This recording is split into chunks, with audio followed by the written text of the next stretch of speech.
आशुतोष जी नीतीश कुमार जी का नाम लिया, उन्होंने बहुत आशावादिता दिखाई। गजब क्या का आशावाद है आशुतोष जी आपका।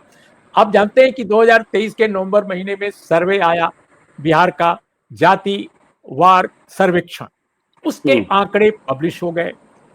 उसके रोशनी में 65% रिजर्वेशन दिया गया एससी एसटी ओबीसी सब मिलाकर, और उसको पास कर दिया विधानसभा ने, रिकमेंड कर दिया।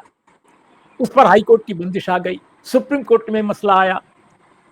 9th शेड्यूल में उस मुद्दे को डालकर, उस पहलू को डालकर, उस प्रस्ताव को डालकर केंद्र और राज्य सरकार दोनों किसी भी कोर्ट के किसी भी प्रोविगेटिव से निजात पा सकते थे, लेकिन उन्होंने ऐसा नहीं किया।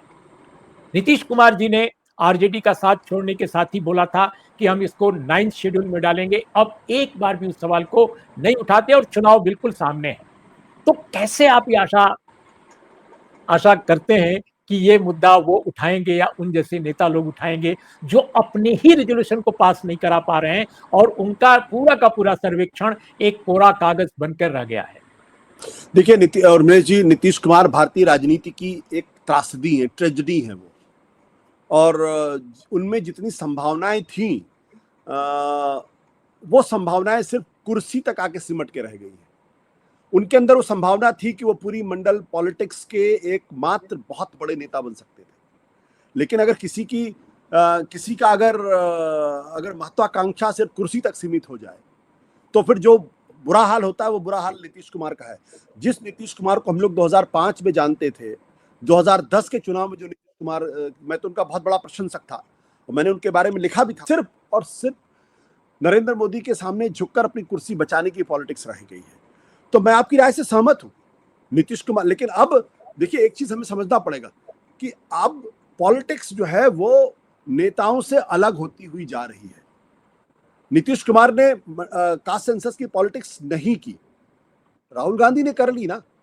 राहुल गांधी का दबाव पड़ा सरकार के ऊपर, आरएसएस को झुकना पड़ा, नरेंद्र मोदी को झुकना पड़ा, तो राहुल गांधी ने कोई और, कल कोई और खड़ा हो जाएगा।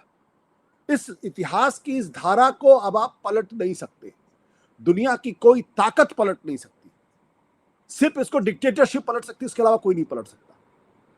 लोकतांत्रिक व्यवस्था भारत में जब तक है तब तक पिछड़ों दलितों के इस हक को अब कोई रोक नहीं सकता। हाँ, उसमें बांध बनाया जा सकता, उसकी धारा को, थोड़ा पानी को रोका जा सकता है, इसके अलावा कुछ नहीं हो सकता।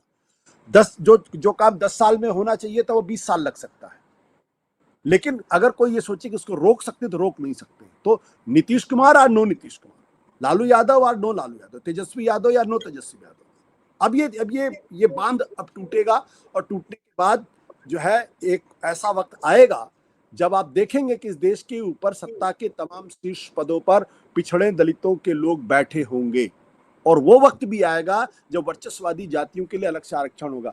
मैं ये नहीं कह रहा हूं अगले 10 साल में हो जाएगा या 20 साल में हो जाएगा, लेकिन चीजें उसी दिशा की तरफ बढ़ती हुई मुझे दिखाई पड़ रही हैं और उसको कोई रोक नहीं सकता है।